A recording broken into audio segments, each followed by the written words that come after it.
And let me say this: linebacker depth, not an issue. We've got 5 good linebackers. We got 5 of them currently. We've got our starting 3. However, Fred Warner's 1, obviously.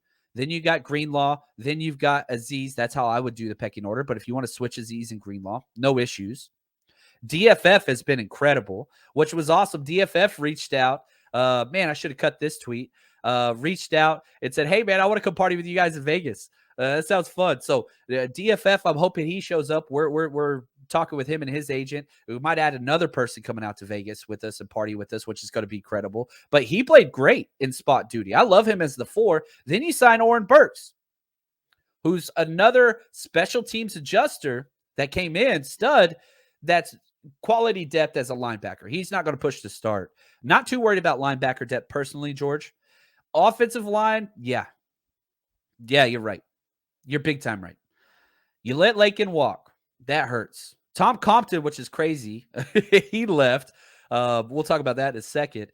But it does seem that the 49ers are fine with McGlinchey's injury coming back. He had that huge quad injury. And the combination of Moore, the rookie Moore last year, and McKivitz being out there, and one of the forgotten guys, Justin School. He got hurt before the season. He's been working out. You've seen the video of him out there deadlifting like 500 pounds. He's going to be an added guy. So the quality starting offensive line, I'm with you, George. The amount of bodies and depth, I think we've got that covered. Can somebody emerge as a stud?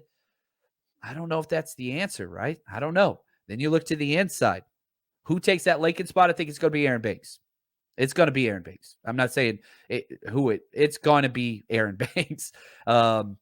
He played left guard his entire career at Notre Dame, but he didn't transition well to right guard at all. He's going to get that shot. He's a second-round pick.